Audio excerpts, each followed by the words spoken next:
From the heartland of America, focused on God, family, and country, the mouthpiece of the Midwest, this is Dale Carter's America. Welcome back to Dale Carter's America. All kinds of great things to talk about today. I am Dale Carter. He is Kurt Wheeler, and we are brought to you in part by my good friend Bob Watson, my State Farm agent. He's been a State Farm agent for 51 years, serving folks in eastern Jackson County, but he's licensed in both Missouri and Kansas. You know the brand State Farm. All we're asking you to do is take whatever insurance you have, call Bob Watson's team, and see if they can't beat it. You'd be surprised. State Farm is not only the name you know, but it's a great value too. When you bundle your home and car insurance, you'll save even more. So call Bob today, 816-229-7878, auto, home, life, commercial insurance. Won't be long, we'll be getting the pontoon boats out. He insures those too. If it's important enough for you to insure, Bob Watson is there for you. Like a good neighbor, State Farm is there. We ask you to help us spread the word in this very crazy, fast-moving world that we live in. And we'd like to take you, our audience, especially those who subscribe to the podcast, and get you to share the message, right? That's how... Absolutely, yeah. So if you're watching this on YouTube or Rumble for the video version of the podcast, thank you very much for your continued support. Please like, share, subscribe, send that link to your friends, and help us grow the podcast and spread the word. You can find the audio-only podcast on Spotify, Apple Podcasts, wherever you get your podcasts, and then make sure to follow us on Facebook as well. Yep, a lot of activity on Facebook, which we'll reference in this particular episode. This is your safe space. It's where we are rooting for the country. We want the country to do well. And as I've mentioned on pretty much every episode at this point, I am continuing my run for Jackson County's 5th Legislative District. There's some news in the county that we're going to get to here in a moment. Again, because you never know, somebody may be listening or watching for the first time. I will be speaking to the Jackson County Republican Club. That is coming up on February 19th at Lakewood Oaks Country Club in Lee's Summit. So if you're in that club or you want to join that club, I'm sure they will always take new members. That's going to be the next speaking engagement that's coming up. And of course, you know, now I'm following county issues a lot more closely than I was before. Have you seen this, Manny Abarca and his mask ordinance? We talked about it last time, right? I don't think so. It doesn't sound familiar. Yeah. So he put an ordinance out, and the next step on it is going to be a hearing on Monday that no law enforcement will be able to, in Jackson County, cover their faces. And he just kind of threw this out there. No hearing, no working with the sheriff, Daryl Forte, on this. And the sheriff put out a letter basically saying that this is ridiculous. There's been no study to this. How in the world are you going to enforce it? Because he's not aiming it at our sheriff's department. He's aiming it at ICE, should ICE come to Kansas City. I was going to say, are there... I mean, I haven't seen any, but I'm not really paying attention. Are there ICE here? I don't think so. I mean, they're kicking the tires on a detention center, and so Mayor Lucas has, got his fur up over that. Mandy's got his fur up over that too. And what I've suggested is, instead of just a masking thing, why don't you, since we're in fantasy world here, why don't we have a second feature of this bill that makes doxing a felony? Yeah. With real prison time.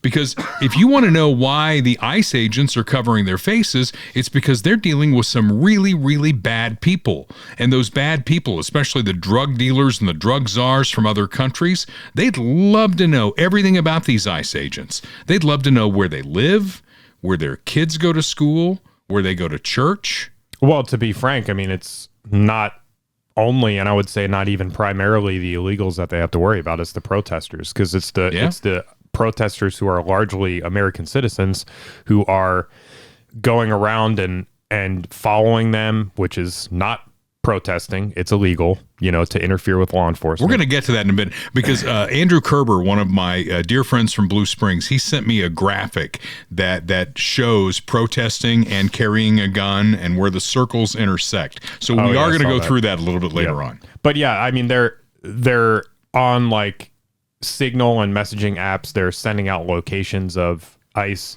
and then they're trying to look into these people and find out who they are and put their names out there. So right. It's not the illegals that are doing it. It's the protesters. Well, it started with the drug cartels.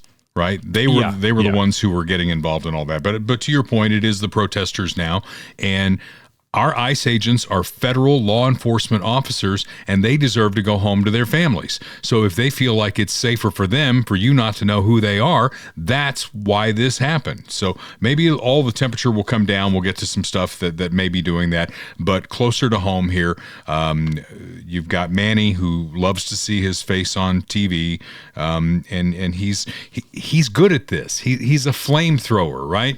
You've worked with people like that. They don't want to really solve problems. They want to get their face on TV, throw out something that's going to get a whole bunch of people up in arms. And the mayor's the same way. He is the same way. They're very similar. And the sheriff is a Democrat as well. He put out a very long letter. I have taken that letter. I put it on my campaign page because I'm very much in support of law enforcement. I'm in support of the sheriff's department. And some people jumped on me for that and said I only did that for political purposes. I think you've known me long enough to know that my feelings about law enforcement are very true. They go back to when I was a kid. I was raised by a police officer, and we dealt with that. We dealt with that real fear that the breadwinner in our family wasn't going to come home.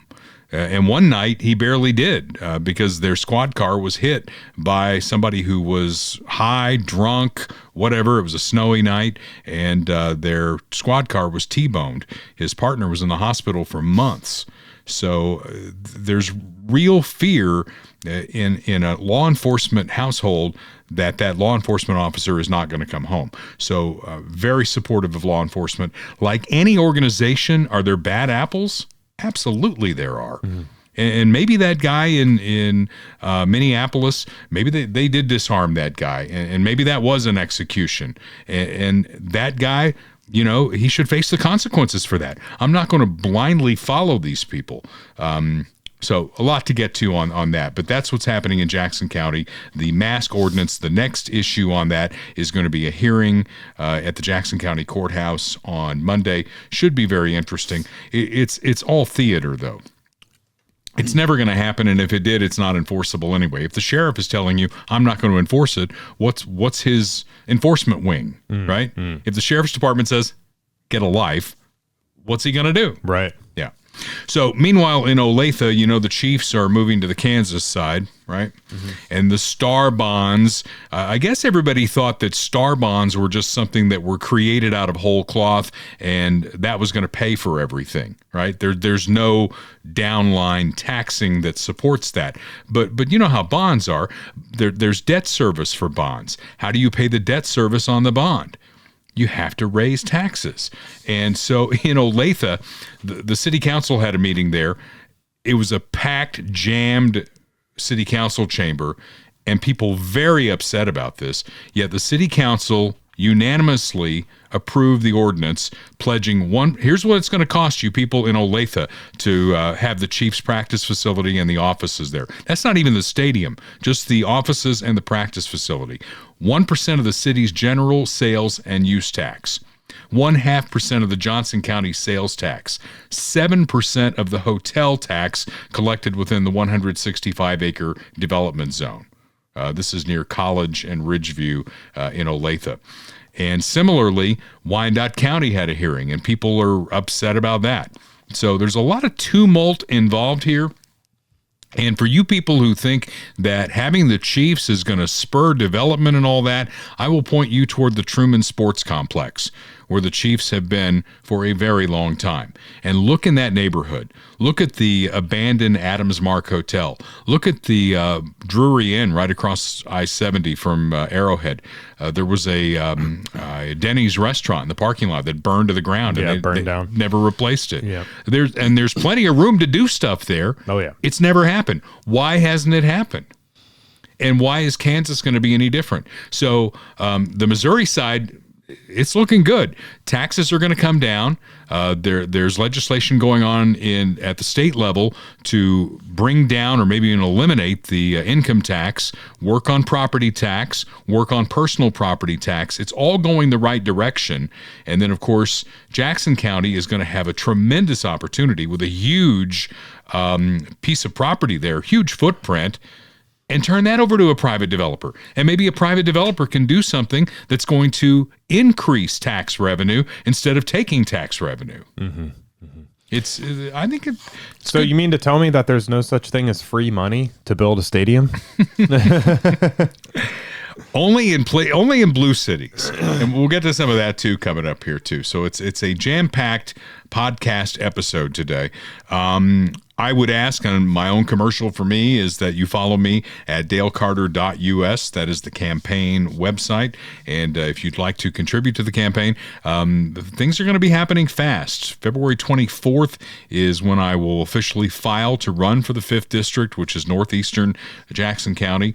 And then it's not looking like I would have a Republican opponent, but if I did, the primary would be in August, and then the general election would be in November. So check that out and help where you can, because campaigns are not cheap. They certainly are not. So we have a new sponsor on the podcast. I don't even know if I mentioned this to you or not. I've been talking to him for a while. My dear friend Mark Muller, who owns Max Motors at maxmotors.com. Mark is the owner and operator, and here are the dealerships. There are some commonalities here. Max Ford Richmond, Max Chrysler Clinton, Max Chrysler Ford in Butler, Max Chevy GMC in Nevada, and then Max Chrysler in Nevada.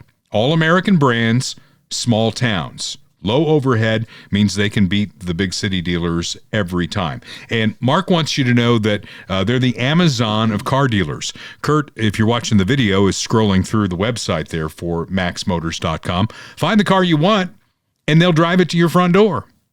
You don't have to go there. It's a different way to buy a car, the easiest place you will buy your next car. Small town American values, God, family, country. If you don't buy from Max, Mark encourages you to buy American. He's one of the most patriotic people I know, a dear friend of mine for many years, and I am thrilled to have him on the podcast. So, buy American, and check out all the deals they have at maxmotors.com. Then when you get that vehicle, what are you going to do?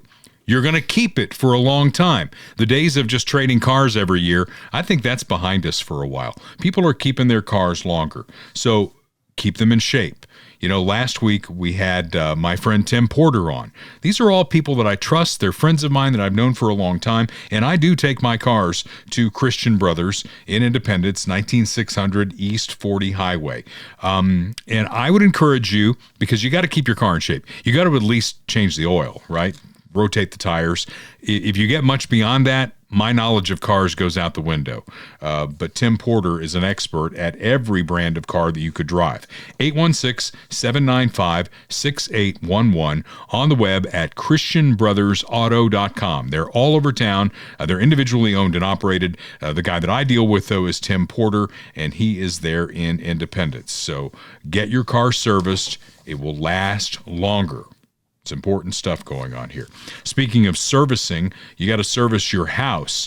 As the snow is melted away, I notice every day that I go home, more of the snow melts, and you can see, it melting and coming out the gutters, right? Mm-hmm. My house has a roof by roofedbyroyal.com. I got twisted on that. Roofedbyroyal.com. It's Royal Roofing and Solar.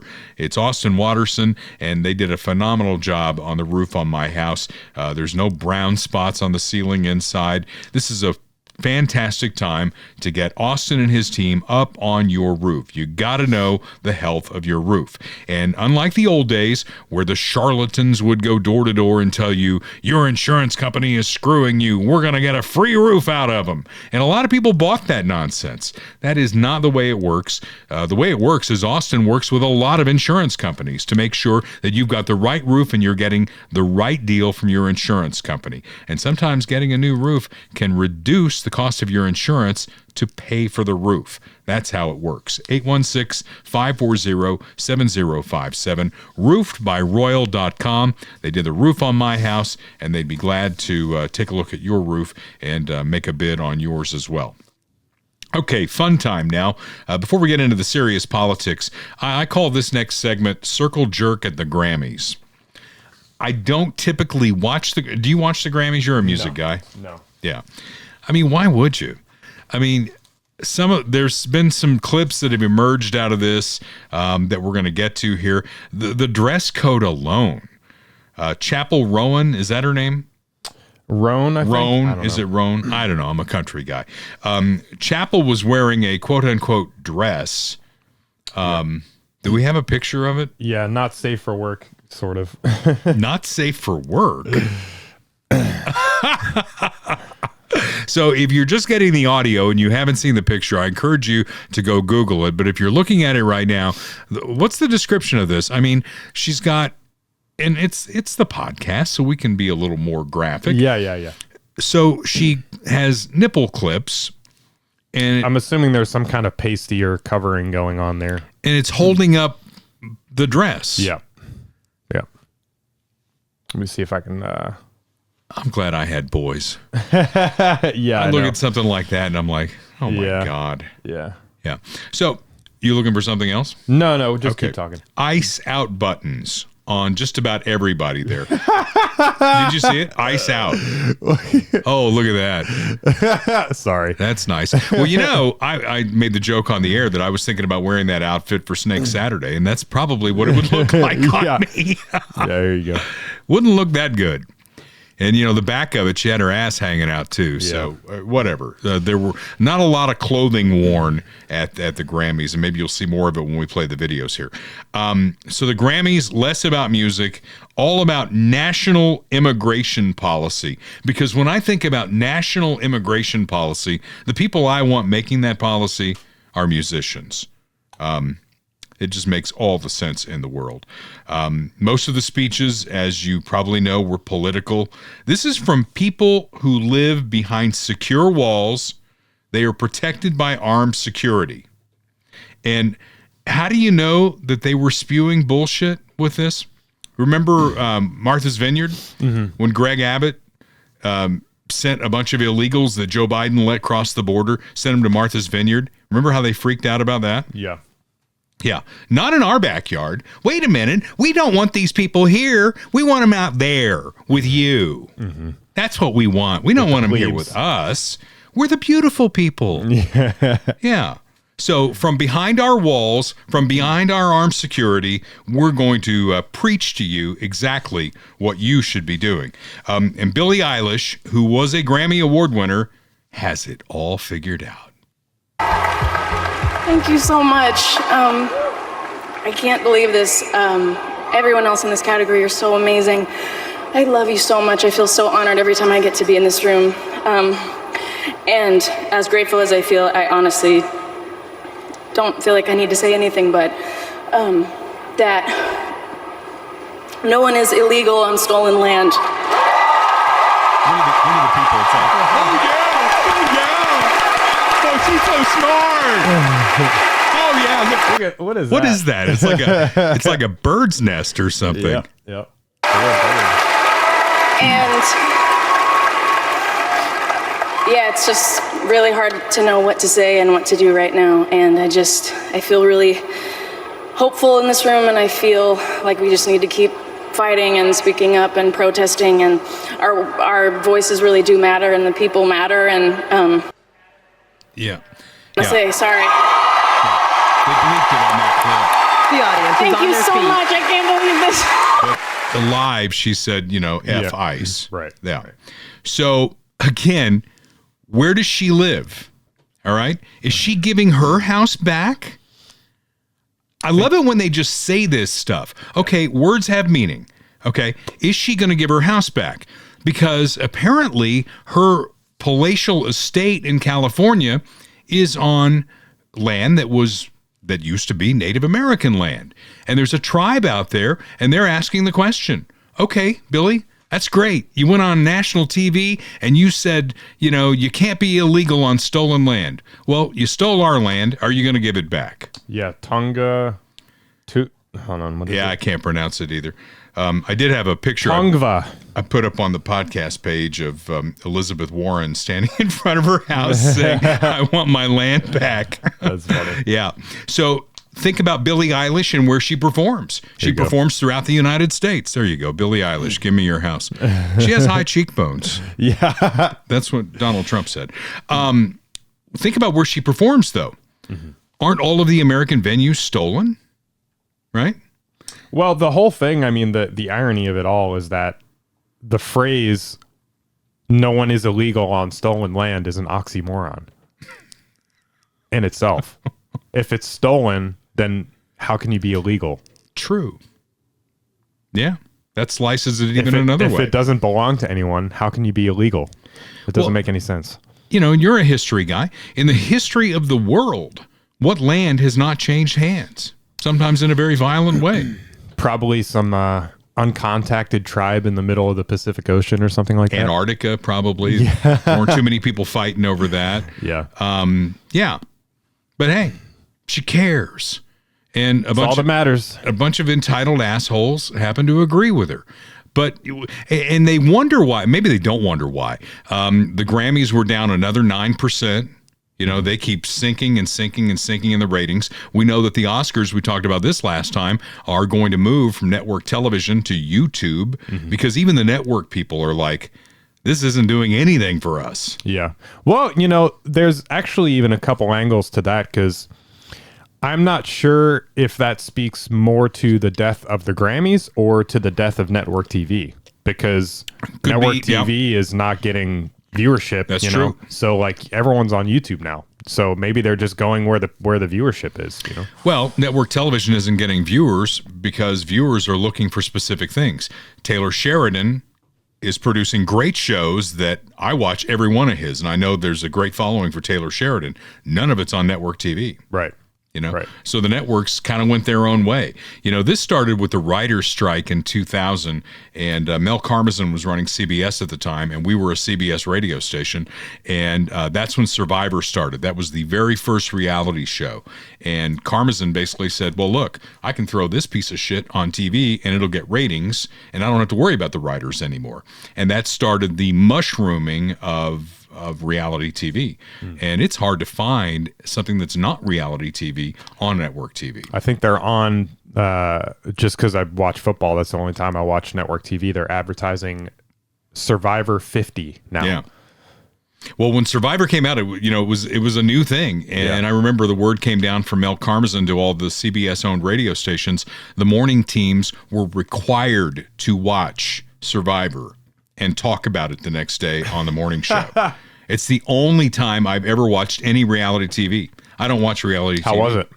You know, yeah, it was all right. We had something to talk about. And, you know, the owner of the company was telling us we had to do it. Right, so, right. So we did it. Yeah. So let's go back to the Grammys because I want to play the best acceptance speech of the Grammys. It came from Jelly Roll. I know they're going to try to kick me off here, so just let me try to get this out. First of all, Jesus, I hear you and I'm listening, Lord. I am listening, Lord. Second of all, I want to thank my beautiful wife. I would have never changed my life without you. I'd have ended up dead or in jail. I'd have killed myself if it wasn't for you and Jesus. I thank you for that. I thank you for my label, Broken Bow, Country Radio, baby. What's up, dog? Oh, Republic, John Manili, we did it, baby. There was a time in my life, y'all, that I was broken. That's why I wrote this album. I didn't think I had a chance, y'all. There was days that I thought the darkest things. I was a horrible human. There was a moment in my life that all I had was a Bible this big and a radio the same size and a 6x8 foot cell. And I believed that those two things could change my life. I believed that music had the power to change my life and God had the power to change my life. And I want to tell y'all right now, Jesus is for everybody. Jesus is not owned by one political party. Jesus is not owned by no music label. Jesus is Jesus, and anybody can have a relationship with him. I love you, Lord. How about that? Definitely different than the other ones. That's and he's not wearing an ice out button. Yeah. Yeah.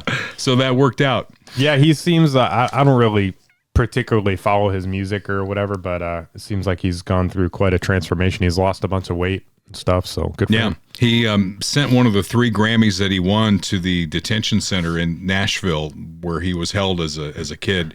My thought was, I hope they locked it up. Yeah, I would hate to see that thing walk out of there. It's going to get melted down for for gold ingots for bartering.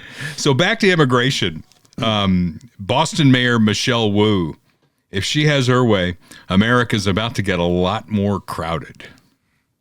Every person, every human being has the legal right to come to the United States and seek asylum or shelter. And there you go. every person in the world. Yes, that's 7 or 8 billion, That's right? a lot of people. That is a lot of people. I always thought, flying west, that we've got a lot of room, but I don't think we've got room for 7 billion people. Yeah, I mean, we have a lot of room, but it's like in the middle of nowhere, in a prairie grass field or on top of a mountain or something like that. Well, this used to be the middle of nowhere. Yeah, it's true. Until the Louisiana Purchase. It's true. I don't know. We'll call it the Guatemala Purchase, and we'll just no.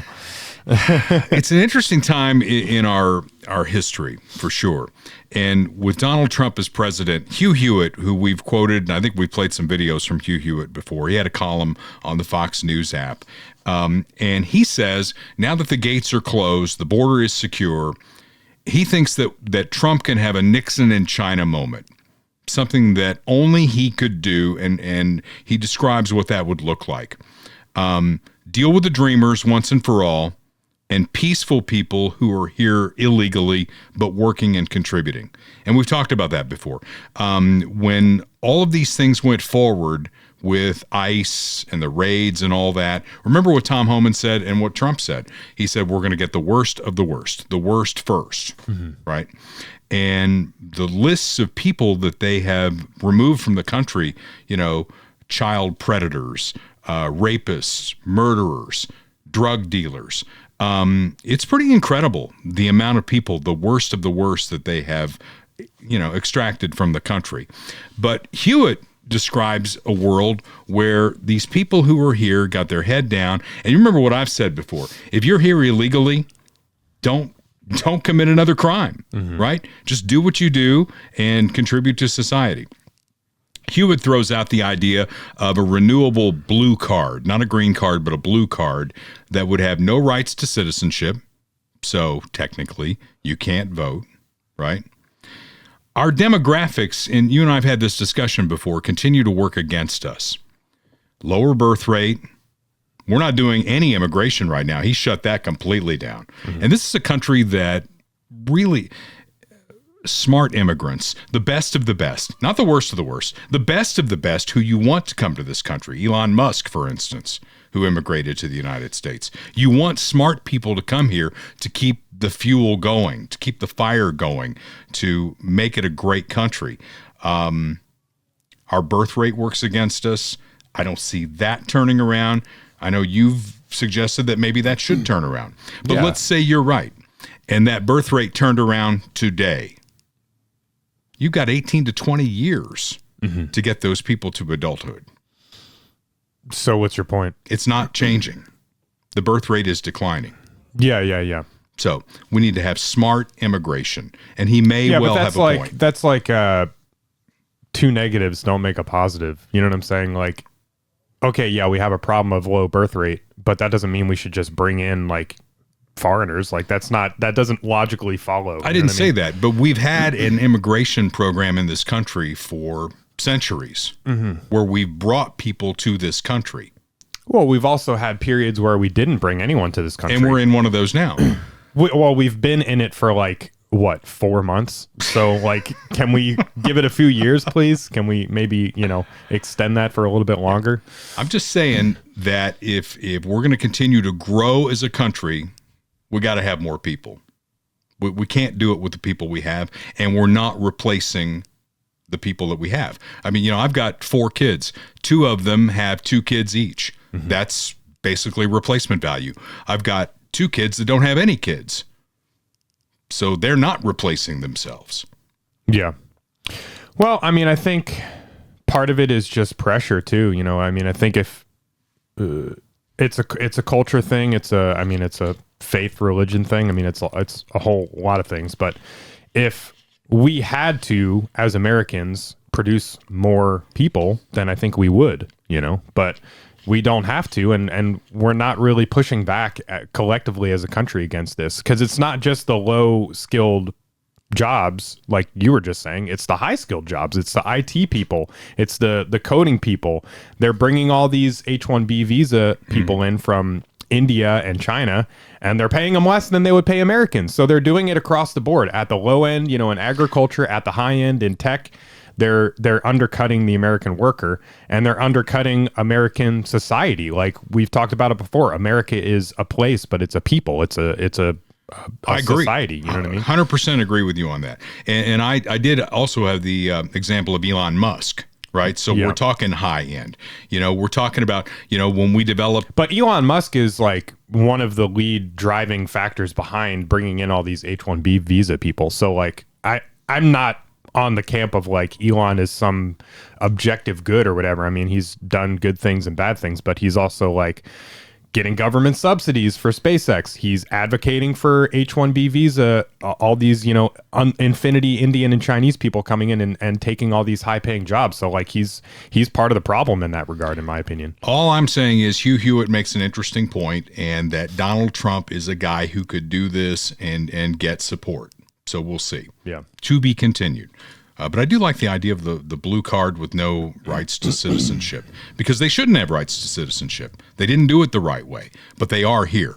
How is that different than the current situation, though? I don't understand that. They get to come out of the shadows.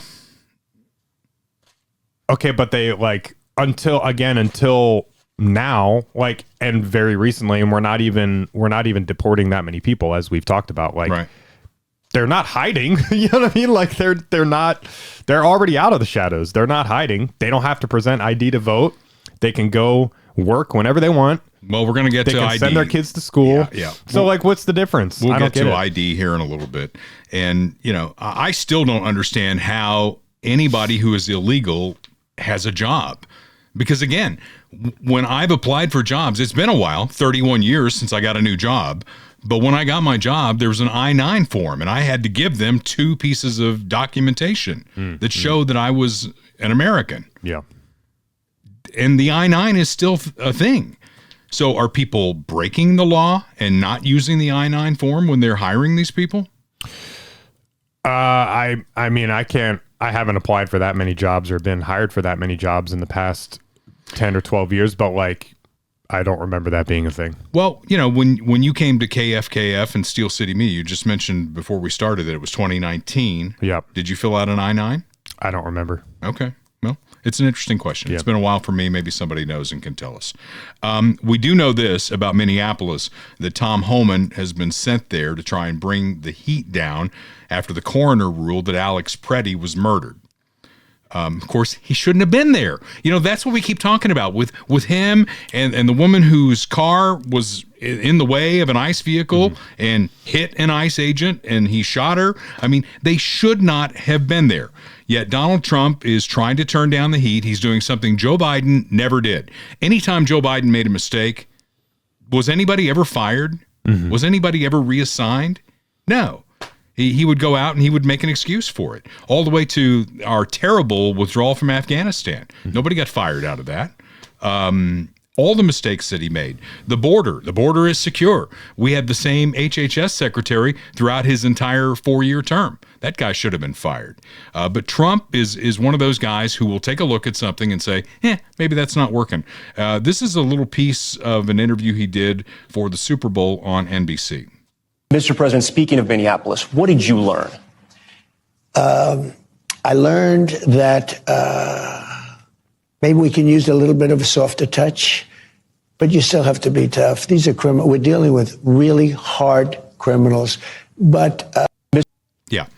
So he sent Tom Homan to Minneapolis. Homan has pulled some of the ICE agents. He's had conversations with the mayor in Minneapolis and the governor of Minnesota as well. But he was on Laura Ingraham last night, and I really like this clip because for anybody who wants to cry for the protesters who put themselves in harm's way in a legal law enforcement operation, one of them who was armed, obviously, disarmed and then shot, but he put himself there. And there's video that shows that not the first time he interacted with ICE in a way that was not just holding a sign that said ICE out. He was definitely putting himself into that operation. Before you cry too many crocodile tears for people who have put themselves in harm's way, Tom Homan has some people you ought to be thinking about. Why don't you show the funeral of Rachel Morin? Why don't you listen to the 19 minutes of Laken Riley fighting for her life? Not that she was, murdered, that for 19 minutes she fought for every breath, fought to survive. How terrified these young women were to be raped and murdered. How about that? How about we educate these children on President Trump making this country safe again? How about we educate the children on the last administration? 500,000 children were smuggled in this country. They lost track of 300,000 of them, and President Trump found 145,000 of them. 145,000 children that the last administration wasn't even looking for. Why don't we talk about the 250,000 Americans died from fentanyl across that open border? Why don't we talk about the record number of known suspected terrorists across that border, or the historic increase in sex trafficking in women and children? Let's talk about that. President Trump's saving lives every day. The border is the most secure we have in the history of this nation. Less women are being raped. Less people are dying making that journey, and this country's safe again. Let's tell that story. Yeah, I like that. Yeah, this whole thing is just, it's getting really ugly. And, you know, here's the thing. I mean, it's tough because we have to have a difficult conversation here. And the difficult conversation is, are we committed to solving this problem or not? Is it too late to solve this problem? Because what's happening now is you have Trump and others trying to roll it back and saying, we're going to use a softer touch. We're pulling ICE agents out. So it's like, who's in charge? Who's in charge here? Are the protesters in charge, or are we following law enforcement or not? Because what's going to happen is you have these people putting themselves in harm's way, interfering with law enforcement. And I'm not taking a side. I'm just saying, like, this is objectively what is going to happen.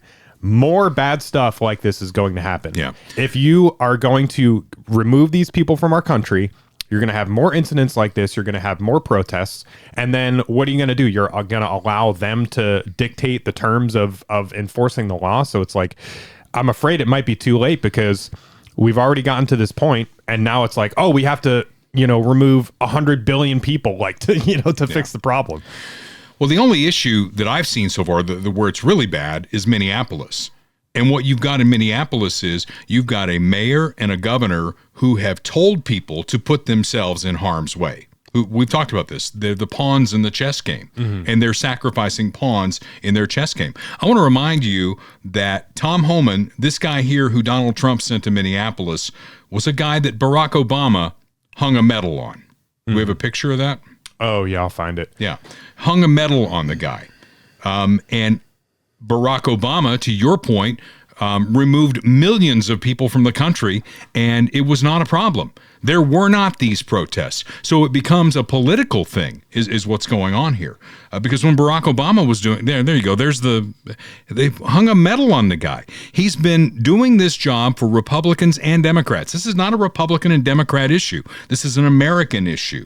And it's only become an issue since Joe Biden decided to open the border and flood the United States with a lot of bad people, because these were not the best and the brightest. These were not the Elon Musks of the world that are going to come in and make a difference in a country. These were people from prisons and insane asylums, and they just walked right into our country because Joe Biden opened the border. Yeah, I mean, I think Minneapolis isn't unique, though, in that way. Like, it's unique right now because that's where this is happening. That's where the ICE presence is, and that's where they're going after this. But if it happens in Kansas City, if it happens in Los Angeles, if it happens in New York, it's going to be the same exact thing. Yeah. It's going to be all these protesters show up and start disrupting. One of them gets killed, and then we're going to back off, and then nothing happens. So it's like, again, who's in charge? Again, the difference is in these blue cities, you did not have this interference with the Obama administration removing these people, because it's politics. They're Democrats. Right? And you had a Democrat president who said, we've got a problem. We're going to be serious about our border, and we're going to remove these people. You didn't have Democrat governors and Democrat mayors saying, we want you to follow these ICE people around. We want you to document everything that they're doing. Didn't happen. Right? I guess. Do you remember it? Do you remember any kind of pushback on ICE when Barack Obama was president? To be frank, I don't really know if they were out in force like this under Obama. Well, I mean, you're correct in saying this, that it was millions compared to hundreds of thousands under Trump. Right.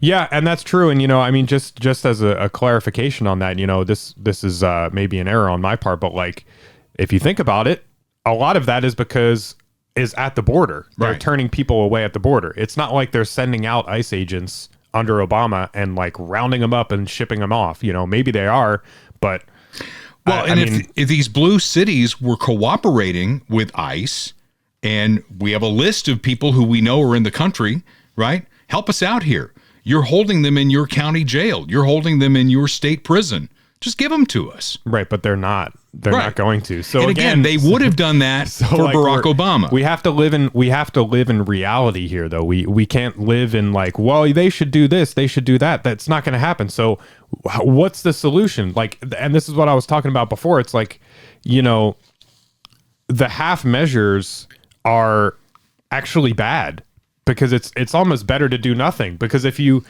do a half measure and then you back off, one, you're showing them that they're in control, that they win, and they're just going to ramp up the rhetoric even more. And then you're not actually fixing the problem. You're not getting the people out. So like, this is why I'm saying like it's a difficult conversation that we have to have, because if this is, and why I think it's probably too late, because if you're really going to solve this problem, given the backlash that's happening and giving all the stuff that's happening, you would have to send in federal law enforcement with overwhelming force to remove these people, and you would have to arrest and throw in prison every single one of these protesters.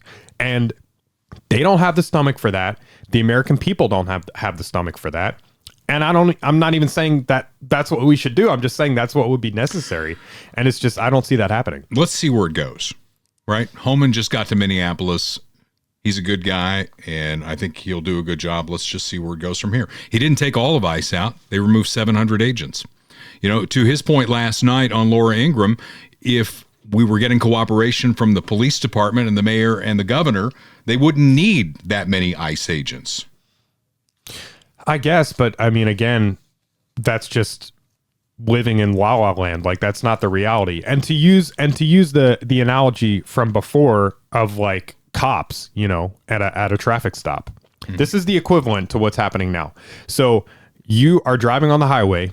You see 4 cop cars pulled over somebody, and you pull up and you start harassing the cops. Right. And they're like, okay. And they send 2 cops home. Won't end well. Well, now there's only 2 cop cars. That's what's happening. That's what they're doing. So the people who are breaking the law by interfering with federal law enforcement are dictating the terms of federal law enforcement. They're winning. It's insane. All right. And it's not sustainable. And the problem's not going to be solved like that. Can we move on? Yes. All right. Let's bring up the gun grid that Andrew Kerber sent me, because I think it'll be illuminating for some people here. If you're just listening to this, I'll describe it. You can also see it on the Dale Carter's America podcast page. It's 3 concentric circles, and they overlap. Carrying a firearm, protesting, and impeding law enforcement are the 3 circles. If you carry a firearm and protest, that's called risky behavior. If you protest and impede law enforcement, that is illegal behavior. If you're doing all 3, that's where the skull and crossbones come in. That means you're playing with your life. Yes, big red X, no. Yeah. So with that said, here's an interesting gun story that came out of Kansas City over the weekend. So a man was charged in connection with a shooting in Kansas City this past weekend. That would not normally be a big news story. But the interesting part is 31-year-old Connor Walters, he called the police to report that he had shot somebody who was breaking into his car. Officers got there. They found the victim suffering from life-threatening injuries, and they immediately arrested Walters for unlawful use of a weapon and armed criminal action. So apparently, you can't shoot somebody who's breaking into your car. Yep, there you have it. Is that true? I don't know. I mean, it's confusing because it's all like enforcement, you know? So what's the city going to enforce? I mean, technically, there's castle doctrine, there's stand your ground. So I think, you know, that would be protected. Well, it's good to know. Under castle doctrine, at least. Because we don't know these things, that's why you need Clay Como shooters, because you need to defend yourself, but you also need to know right from wrong and what is enforceable and what the law is. And why I like Clay Como shooters is because they are experienced trainers with law enforcement background. We've spent some time there. You know, my wife is buying a shotgun. I told you that, right?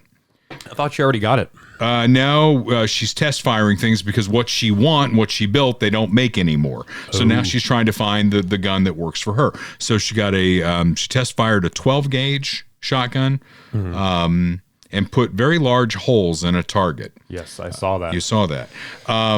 Yeah.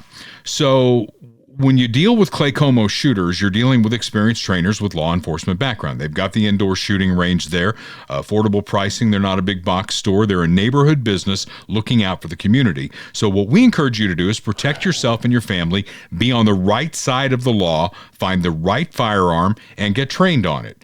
Their location is on 69 Highway in Clay Como. You can reach them at 816-452-4867. Just find the right firearm, protect yourself, and protect your family. That's what it's all about. Because when you've got somebody breaking into your house and you call 911, there is definitely going to be a lag time before somebody gets there. And at my house, look out, because I got a Cass County redneck there who's going to have a shotgun. We got cameras up everywhere. We got alarms. We got 2 Shelties. They probably wouldn't do anything other than lick you. But, yeah. No, they're vicious attack dogs. Did you see a Doberman won Best in Show? No. Yeah. Is that not common? Yeah. I wouldn't think of a Doberman as a show dog, would you? I guess not. Yeah. Well, apparently so, because apparently the Doberman won. So another one of our fine sponsors that we have on the podcast relates to people who are 65 or older, perhaps approaching 65. Maybe you got a relative who's turning 65. Medicare is coming at you like a freight train, and it's very complicated because it's from the government. Kirk Doris is a guy who can make the complicated seem simple. That's why his company is called Medicare Simplified KC. You can read all about it at MedicareSimplifiedKC.com. Call and get an appointment, because there are a lot of decisions you're going to have to make. What plan, what part, what supplement are you going to need? Because you're probably going to need a supplement. And you're not going to pay Kirk Doris. Kirk Doris gets paid by the insurance companies to find the absolute best plan for you. And the beauty of it is every year you can go back and change it up if you need to. But my guess is Kirk's going to get you the right plan the very first time. 816-701-6661. The office is in Independence, Missouri, 3600 South Nolan Road. But if you can't get there, he'll come to you. 30 years of combined Medicare experience is what you're going to have working for you, and it won't cost you anything. Let's get you on the right plan, the right part, and the right supplement with Kirk Doris at MedicareSimplifiedKC.com. So we've talked about this many times on the podcast, when you go blue, right? When you go blue, when you elect Democrats to run your city or your state, it kind of goes along with woke equals broke. And Hollywood is finding that out. They found that out on the Grammys. I think I just mentioned that the Grammys went down another 9% in viewership. Cities where promises were made, already being broken. New York, Mamdani, $12 billion in the red is New York City. That's a lot of money, even for the biggest city in the country. Don't you think? Yeah. Yeah. $12 billion is a lot of money. That's a lot of money. But he's got a plan. He's going to go after those pesky New York millionaires. There is a massive fiscal deficit in our city's budget to the tune of at least $12 billion. We did not arrive at this place by accident. This crisis has a name and a chief architect. In the words of the Jackson 5, it's as easy as ABC. This is the Adams budget crisis. A big dose of financial reality from the mayor. For reference, the budget gaps we are facing today are higher than they were at the height of the Great Recession. $12 billion, which he blames on his predecessor. He budgeted paltry fractions of what was actually required, undermining the city's ability to fulfill its promises. It's called the best budget ever. Former Mayor Eric Adams handed the next administration a poisoned chalice. One of Mamdani's solutions was a campaign promise. The time has come to tax the richest New Yorkers and most profitable corporations. We have seen in the politics of the past that in moments such as these, we ask those with the least to bear the greatest burden. And we know that here in the wealthiest city, in the wealthiest country in the history of the world, that we can not only put our city back on firmer financial footing, but also build a stronger city for everyone if The top 1% of New Yorkers pay an additional 2% in income taxes. He also says the financial relationship between the city and state needs fixing. No part of this state gives more and gets less in return than New York City. Mamdani has been in conversation with Governor Hochul. Mac Rosenberg's 1010 Wins on 92.3. I miss living on the East Coast at times. 1010 Wins. That's a great radio station. Mm-hmm. You lived in, did you live in that area at all? I lived in Philly, outside of Philly. Okay. So, shout out 1029 MGK. That was our station. The guy that he's criticizing, was he a Republican? Did I miss that? Eric Adams, was that a Republican city? I don't think so. No, it was a Democrat. No, it's just the blame starts like immediately. Like he's barely been in office. It's not my fault. Well, it's because he wanted to come in and say, okay, subways are going to be free. Child care is going to be free. All this free stuff. Yeah. I guess it's going to have to wait. Now, what I wonder is, and I think it is going to happen. I don't know at what level it's going to happen, but COVID taught us something. That we don't need to be clustered in large cities in order to prosper. We don't. I mean, work from home has become a real thing.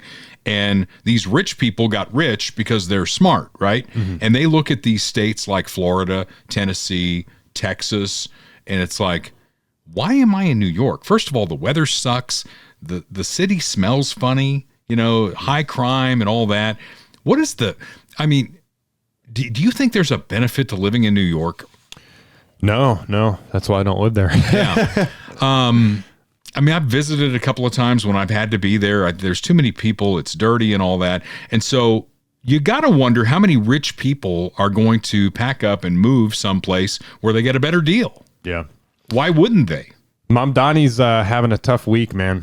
Did you see the Epstein photos? Oh, no. He's too young to be in the Epstein photos. Check it out. Really? So this is real, not... Is that real? Yeah. So I did see that. This is Mamdani's mom, and that's little Mamdani right there. And little Mamdani. Bill Clinton and Jeffrey Epstein. And so, of course, I love a good conspiracy theory. So just like, what's his face? The Canadian Prime Minister, Trudeau, right, is Castro's son. So now people are saying that Mamdani is the illegitimate son of his mother and Jeffrey Epstein. Thought you were going to say Bill Clinton. Well, maybe Bill Clinton. Who knows? There's some kind of love triangle going on. Wow. But then the other thing that happened this week was, or maybe it was last week, but they had that big, we had cold and snow and ice all across the country. And so apparently he had put a new policy in place to say that homeless people couldn't be taken off the street. And so then there was like a dozen homeless people that died, sadly. Lord have mercy on that whole situation. But here's him responding to that. I'll just play this real quick. See prior engagement with our city's shelter services. It is still too early, however, to provide a comprehensive cause of death because that will wait for the medical examiner. No, at this time, what... Think maybe they froze to death? Yeah, I think that might be what happened because they were on the street because you didn't let people take them to a shelter. Well, it's not just New York. Closer to home, our city, Kansas City, is $100 million in the red. So the police chief went out and said there's going to be cuts to the police department. Don't worry, no public safety will be risked, and they're still going to hire officers, but they've got other areas that they're going to cut the budget on that. That brings up a weird question. It's like, if you have room to cut the budget without affecting public safety, then why are we not just doing that? Bingo. Why? Exactly. But, I'm sure that Lucas is going to have the same response that Mamdani has. It's got to be higher taxes on rich people. Yeah. That's it. We got to get more money out of the rich people. Virginia just flipped back to blue. Abigail Spanberger is now the governor there, and she ran on affordability. That's what they're all running on, affordability. Can you afford to live in California? No. Can you afford to live in Virginia? Maybe not much longer, because their legislature just introduced over 50 new taxes. Jeez. 50 new. I've got a partial list here pulled up. Let's just go through some of these. Additional local sales tax in all Virginia counties and cities. New personal property tax at a time when Missouri's trying to do away with it. Gym membership tax. Highway use tax. Home repair tax. Vehicle repair tax. Electric leaf blowers and electric landscaping equipment tax. What the? I mean, that maybe they should keep the gas powered. Wait, yeah, I thought we were supposed to go to electric. Shouldn't they tax the gas ones and not tax and subsidize the electric ones? A dog walking tax. Oh, geez. A dog grooming tax. A counseling tax. If you need counseling, there will be taxes on that. Oh my gosh. Let's see. This is where my like boomer libertarian brain kicks in, and I'm like, we fought a revolution over tea and stamps. Well, they had an election. They had Winsome Sears, the lieutenant governor, was running for governor, and she lost. Would she have done any of this? Absolutely not. You talk about libertarian. Why can't it be as simple as low taxes, reasonable regulation, emphasis on public safety, and infrastructure? That's all you need to build a society. Yeah, that would be nice, wouldn't it? To build a thriving society, right? It's the reason why Florida and Tennessee and Texas are doing well. And I think Missouri is on the road to doing this. With John Patterson as the Speaker of the House and the governor that we have right now, they're starting to roll back these things, roll back taxes. Blue cities tell you that everything is going to be free and the rich are going to pay for it. And they keep winning because people keep voting for the lie. Yeah. Look for people leaving Virginia in droves like they have been New York and California. Well, I mean, Virginia's right next to Tennessee. Yep. Tennessee is a low-tax state. And people are already moving to Tennessee in record numbers. So move to Tennessee. Do not move to Missouri. We don't want you. I think that's what they're going for, though. They want businesses to move to Missouri, and the low taxes, I think, are going to span that growth. And I think I talked to John Patterson about this, and I don't know if you know this or not, but Missouri borders more other states than any other state in the union. 8, I believe. Right. Yep. 8 is the magic number. Can you name them? I probably could if I thought about it. Let's think about it here. You got Tennessee, right? I'm trying to go around the Tennessee, Arkansas, Kansas, Nebraska, Iowa, Illinois, Kentucky. I'm missing one. Oklahoma. Yep. I got 7 out of 8. That's pretty not good. bad. Yeah. So there you go. That's the blue state playbook. And then, of course, when you got a Republican president, you make national enforcement of legal federal laws that have been on the books for decades. You make that as difficult as possible and try and get as many people killed as possible. That seems to be the blue playbook. Something more fun that we could talk about would be Funhouse Pizza. I was talking to Jim Dingman the other day because you saw that it got really, really cold in Florida and iguanas were dropping out of trees. Yeah. Frozen, frozen solid. Well, somebody down in Florida was making iguana pizzas. Ugh. So I asked Jim, I said, would you make an iguana pizza? He goes, hell no, we're not doing that. That is the most Florida man thing I've ever heard. No iguana pizza at Funhouse Pizza, just great pizza, piled high with toppings, cold beverages, and 2 convenient locations in eastern Jackson County, 50 Highway in Lee Summit, 7 Highway in Blue Springs. It's a tremendous place to have a birthday party because they got all these video games there, and they even have rides. I mean, the Lee Summit location has some rides that kids can jump on there. If you got a baseball team meeting coming up, Little League Baseball just around the corner. I think spring's going to be here quick. Maybe it's a birthday party, an anniversary, something like that. Funhouse Pizza. They'll take care of you. Funhousepizza.com. Order your pizza and come get it. Eat in, whatever you want to do there. 50 Highway Lee Summit, 7 Highway in Blue Springs. The official pizza of Dale Carter's America is Funhouse Pizza. Tremendous people. When you're looking for a new address, Michael Schroer is with us. He is our RE/MAX Elite in Lee's Summit. He's a great real estate guy.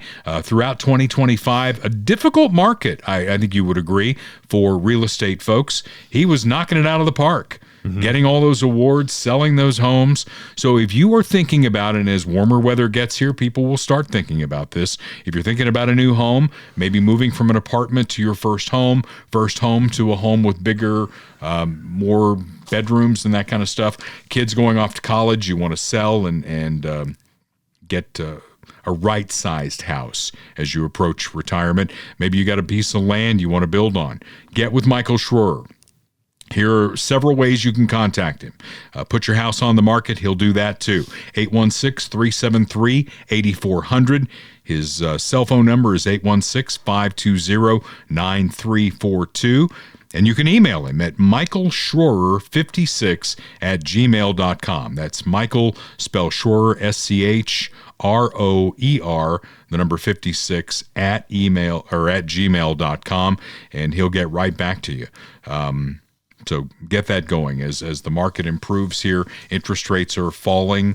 We've got a new Fed chairman who's going to be starting in May. I think that bodes well for the economy and interest rates moving forward. Get the economy moving again. And, so of course, home sales are going to be a big part of that. And Michael Schroer's our guy who'll get it done. You'll see him commenting on things I put up on the Facebook page because he's a true believer. Like most of our people, Mark Muller, he's like, boy, I'm glad Mark Muller's jumping in here. These people all know each other, I was going right? to say, it's a small world. They all know each other. God, family, country. That's what these people believe in, and that's why we put them on the podcast here, and we hope that you'll use them when you need them for the various things that they advertise on the podcast. Okay, so show us your papers. The new battle cry of the left, as they again, of course, call us Nazis and refer to agencies like ICE as our personal Gestapo. We can't ask for ID to vote. That would be racist, Kurt. Yep. Can't have that. Chuck Schumer. I mean, I thought this was a joke when I saw this clip because it's the same old tired line. Mm-hmm. Check this out.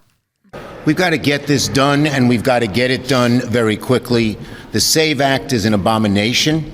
It's Jim Crow 2.0 across the country. We are going to do everything we can to stop it. Didn't they say that about the voter law in Georgia? It was Jim Crow 2.0. In fact, Biden called it like Jim Eagle or something. Yeah, Jim Eagle. Yeah, I forgot about that. Jim Eagle, what they're doing. And now everybody looks at Georgia and says, wow, voter turnout is up. Yeah. Jim Eagle, man, that was a classic. I forgot all about that. Yeah, that's what I thought of when I saw this clip. It's so lowbrow. It's like they're not just Nazis; they're super Nazis. Yeah, it's Jim Eagle, what they're doing. Yeah. Again, what Trump wants to do is make it easy to vote and harder to cheat. What is wrong with that? I mean, if you look at these blue states California just passed a law that says voting precincts, it's illegal to ask for ID. Mm-hmm. They've gone completely the other way. You vote in Missouri. Yes. You have to show your ID. I do. Yeah, and I show my ID when I vote too. But it amazed me when I saw this because CNN, of all places, is telling the truth. Take a look here. Favorite photo ID to vote. 85% of white people favor it. 82% of Latino. 76% of black Americans favor it. So the bottom line is this. Voter ID is not controversial in this country. A photo ID to vote is not controversial in this country. It is not controversial by party, and it is not controversial by race. The vast majority of Americans agree with Nicki Minaj that, in fact, you should have a photo ID to be able to vote. So something of a take a yeah. So, but it's Jim Crow 2.0. We can't ask people to show ID. That's crazy. Yeah. And as I said, California just made it illegal to require ID to vote. Because, we got a visitor. Yeah. Come on in. Hi, buddy. How you doing? Gotta go, dude. Go.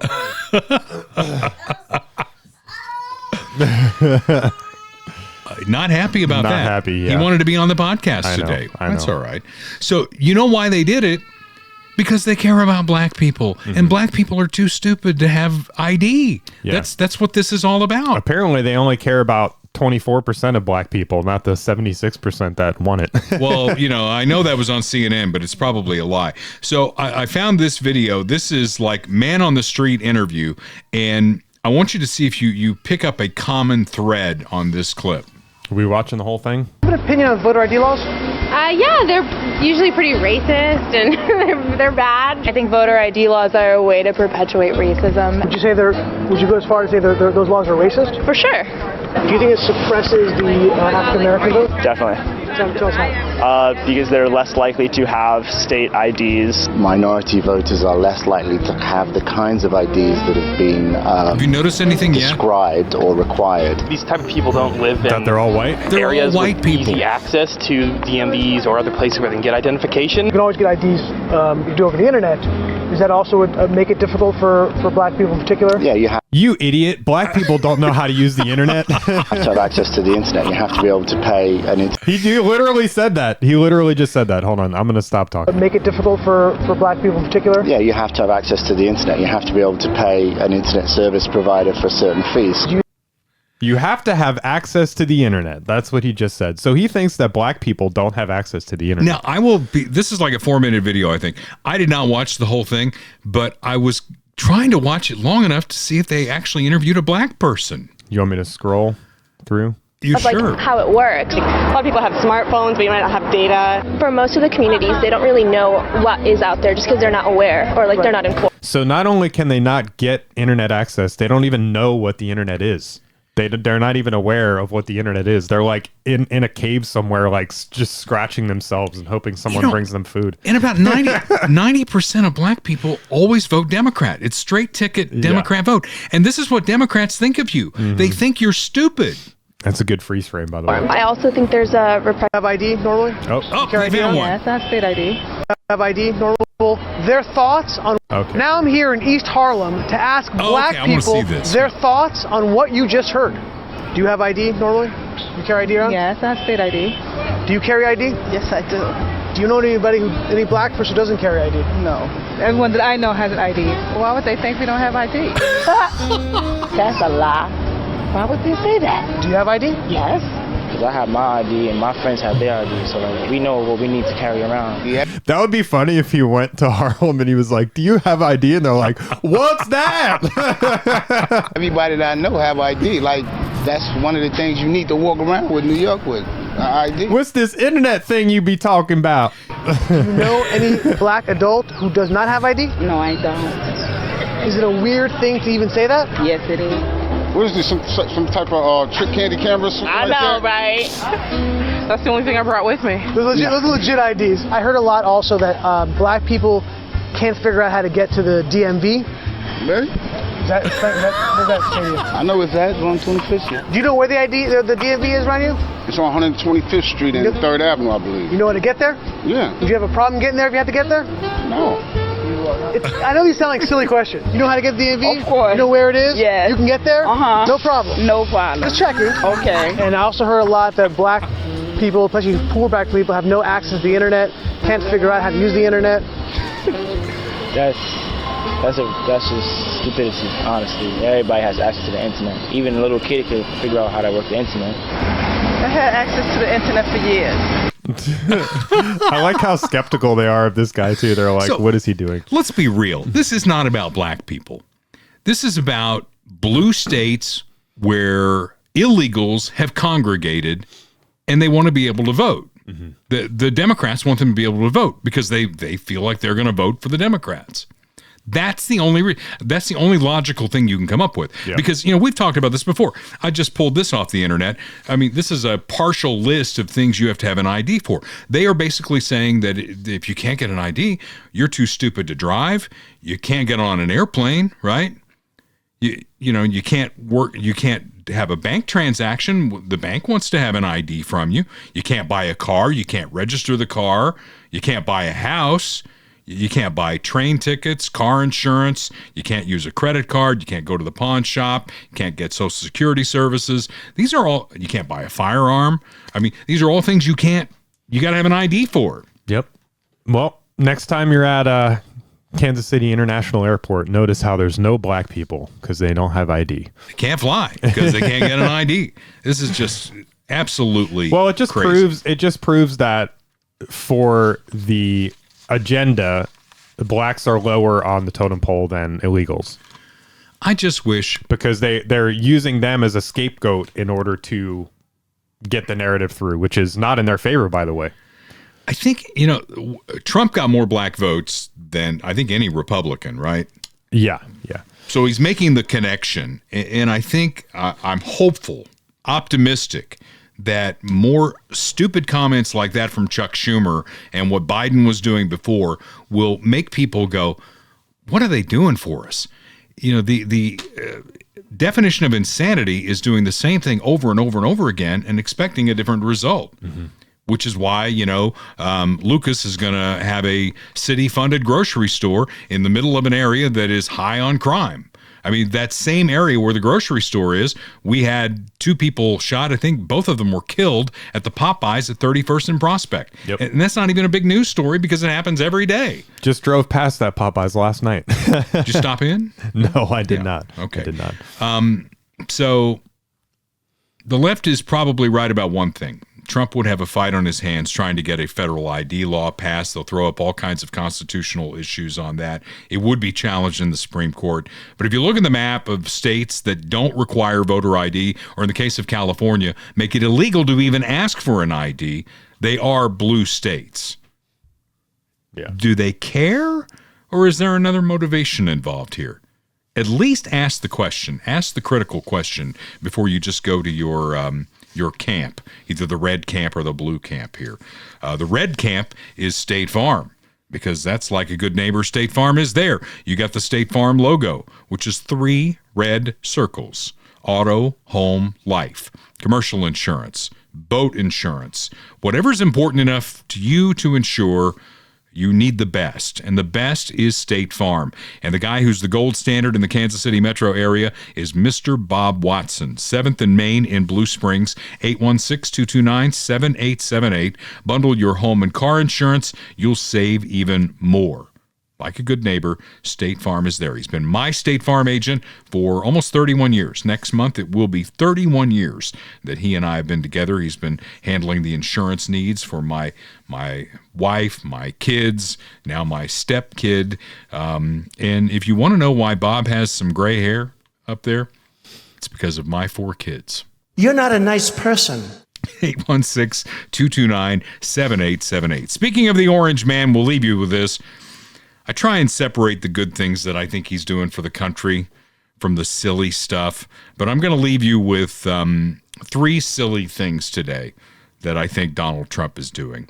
The first one, coming out of the Grammys, he says he's going to sue Trevor Noah for telling this joke. Song of the Year. Song of the Year. Congratulations, Billie Eilish. Wow.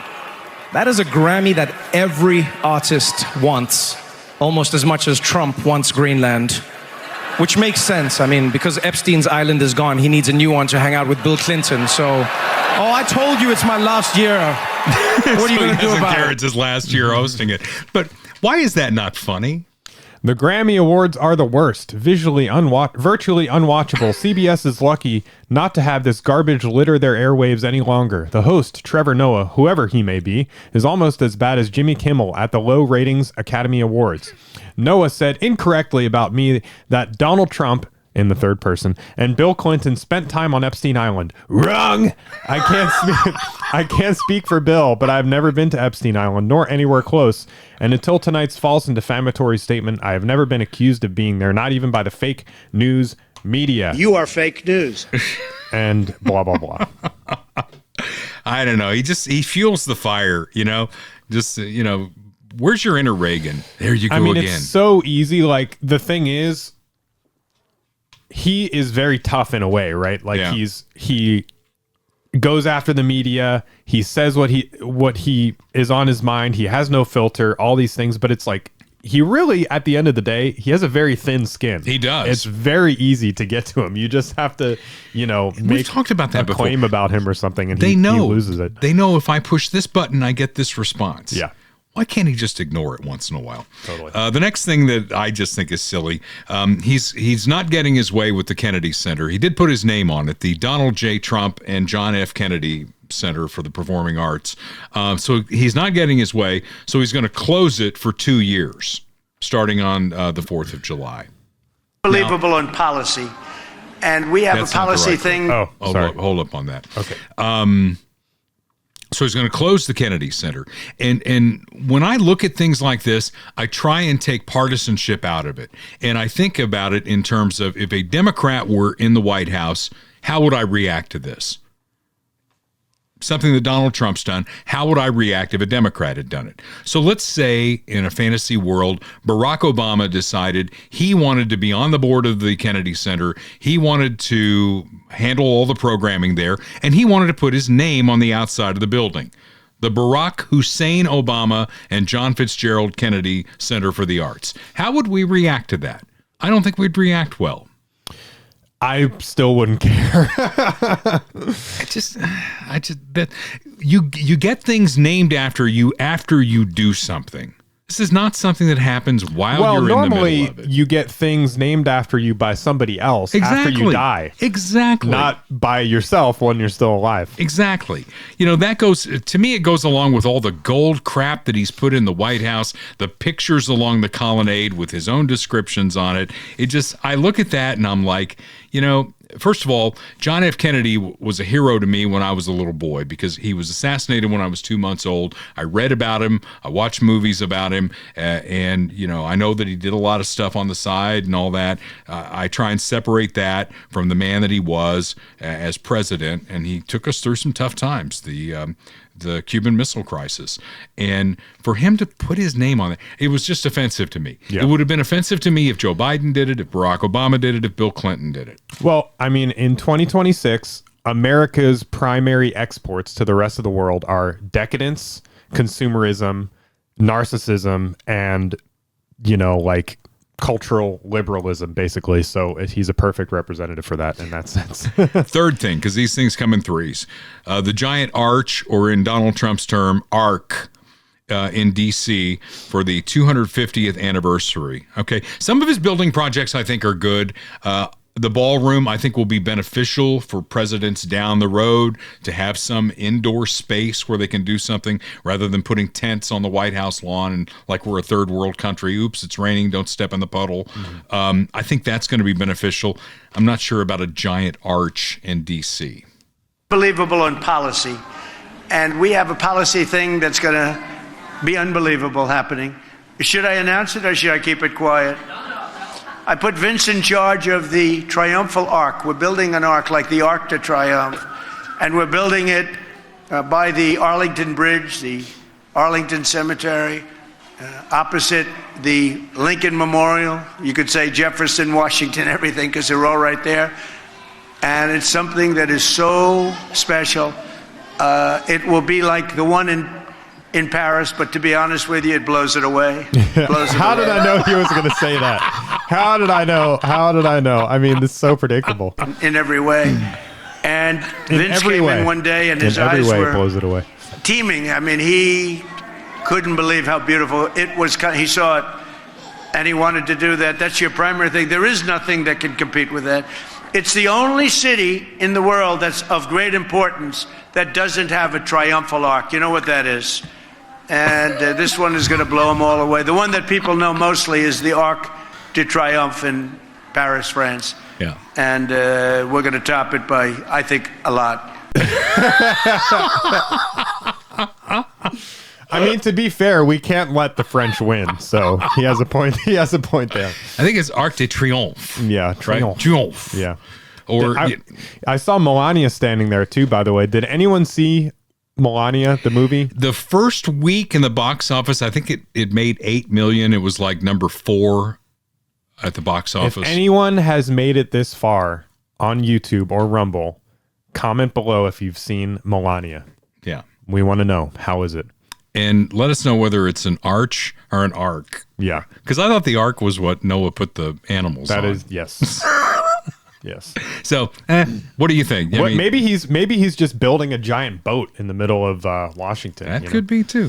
So, what do you think? Arc de Triomphe in D.C. Arc de Trump. Arc de Trump. Arc de Trump. Arc de Trump. There it is. Why didn't we think of that? Put gold trim on it. It'll be perfect. Yep. Until next week, this is Dale Carter's America. The views expressed on Dale Carter's America are Dale's and Kurt Wheeler's. They do not necessarily reflect the views of KFKF or Steel City Media. Comments can be sent to dalecartersamerica@gmail.com. Check back for weekly episodes. Subscribe, spread the word, and give us a 5-star review. Thanks for being a part of Dale Carter's America.